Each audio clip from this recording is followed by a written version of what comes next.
Hi, I am standing on the banks of a river, the River Ness in Inverness, which is not where I live. I'm here for a short while, and I want to talk today about those little things that we do sometimes that challenge us, that we might actually find really frightening, or if not, certainly uncomfortable, that to other people may seem like nothing at all. And one of the things that I'm going to do today, well, I'm going to do it right now actually, is cross a bridge. Right? No big deal, right? So it's something that makes me nervous. I'm going to show you the bridge right now so you know what I'm talking about. There you go. Not particularly frightening to most people, right? But I find it difficult to be in open spaces or spaces where I feel I can't get off. And this particular bridge, because I have crossed it before, is a kind of suspension bridge that wobbles, and the more people that are on it, the more that it wobbles, and it's quite windy when you're on there. And it's the sort of thing that makes me feel very insecure. And to be honest, I was taking a walk the other day and decided not to cross the bridge the first time. This is the way I do things sometimes. I take things one step at a time. So I've been across it a few times now, and the first time I was really nervous. Would anybody else on that bridge be nervous? Probably not. Maybe somebody. It's not exactly the sort of thing you wear on a t-shirt, is it? I am afraid of crossing bridges. But I appreciate that for most people this isn't a big deal. So we're going to cross the bridge together, and then I'll talk a little bit about those kinds of things that we do, many of us do, pushing to the edges of our comfort zones that nobody else might notice, but we do. So here I am crossing the bridge. There's hardly anybody else on it, so it's not particularly wobbly. But even though I've done it a few times and it's way better than the first time I did it, I still don't like it that much. There is a part of me that acknowledges how beautiful this is. Look at the sunlight on the water. I mean, it really is lovely. But I'm now walking on a kind of bouncy bit. Don't feel very comfortable, but we're nearly at the other end. Right, this isn't that interesting, is it? So I'll stop it here for the moment. Right, I'm on the other side of the bridge, and I will now talk about the point of that. You may ask, why show us you crossing a bridge? Not very exciting, not very challenging.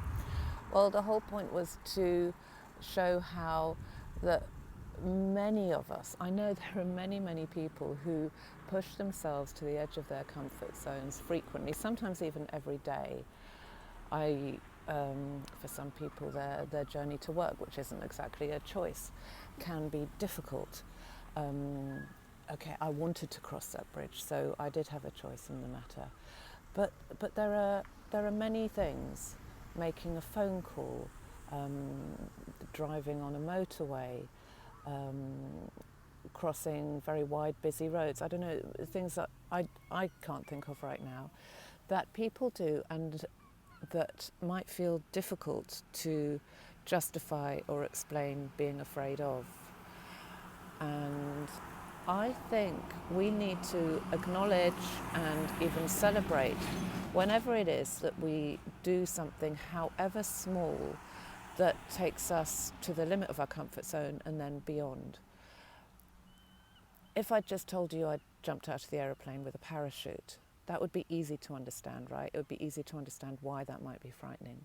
People who talk about worries about public speaking, that also might be easy to talk about and to have chats about and to feel confident in letting other people know that that's something that we find difficult. But the smaller things, sometimes it's a bit embarrassing. And it's helpful to have somebody or more than one person who we can talk to these things about and who might understand what's going on, and we can actually say, hey, I did this, and they say, well done. But the most important thing is to acknowledge to ourselves that we've done it, because what can happen is we can get into a state of mind where we start off by thinking, oh, there's something wrong with me, everybody else can do this, it's not a big deal, why does it worry me?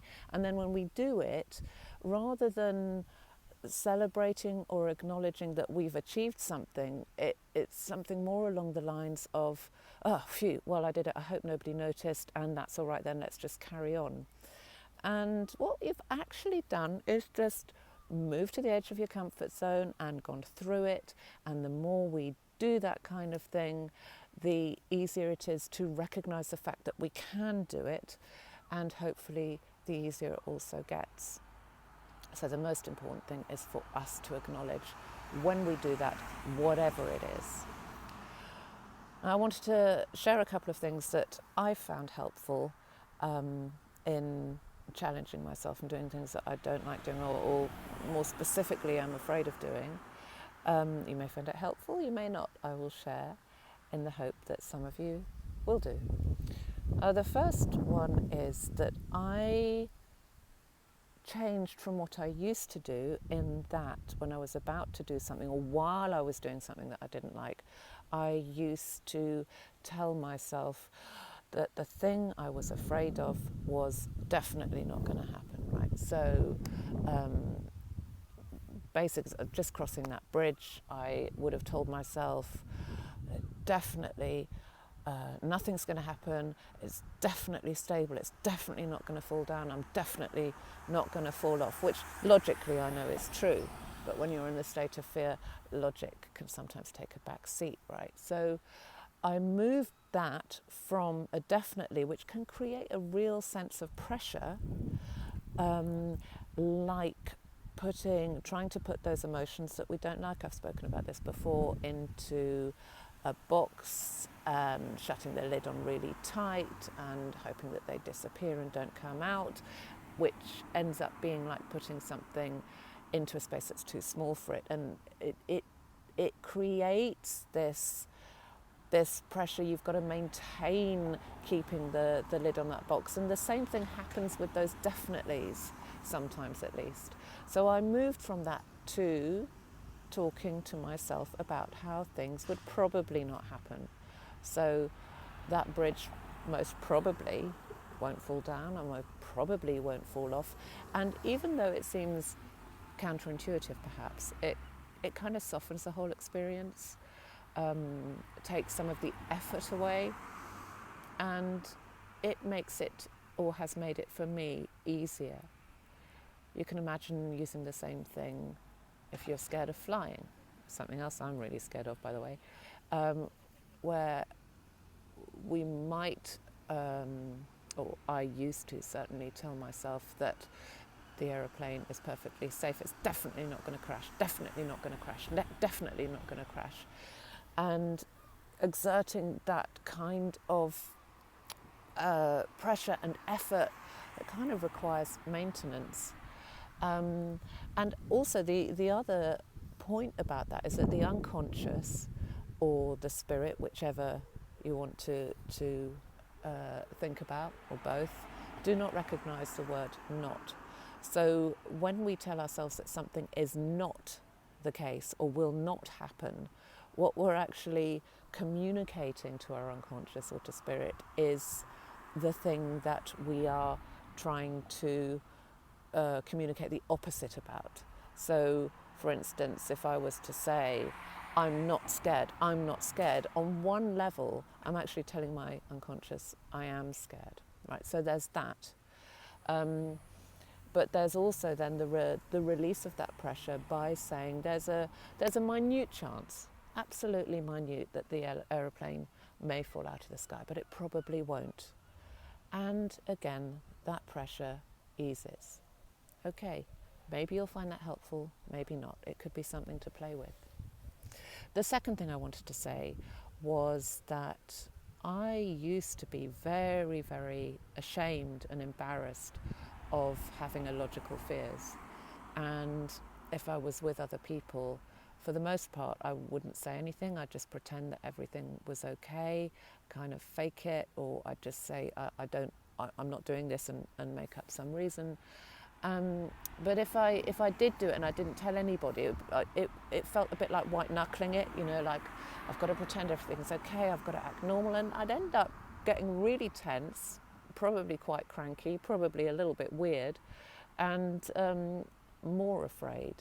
So one of the things that I do more and more now is just tell other people. And that might be, well, certainly was for me in the first instance. That in itself was something a little bit frightening. Oh God, what are people going to say? They're going to think there's something seriously wrong with me. But that also eased a huge amount of pressure.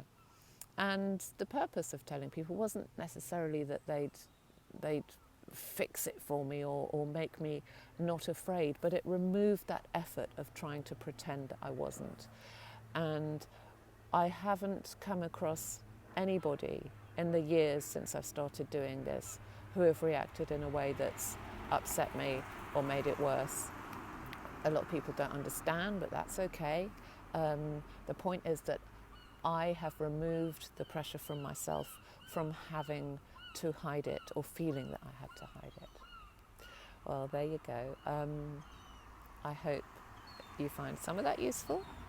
I'm now going to show you where I'm heading. I'm not there yet, but I'll take a video when I get there, which is the reason that I crossed the bridge, and it's really beautiful, and I just hope you enjoy it. Now, though we don't always do things that challenge us to get to somewhere wonderful, today I was lucky enough to cross the bridge to get to here, where you can actually get right to the river, which you can't when you're in the town. So I wanted to share that with you. I hope you enjoy it.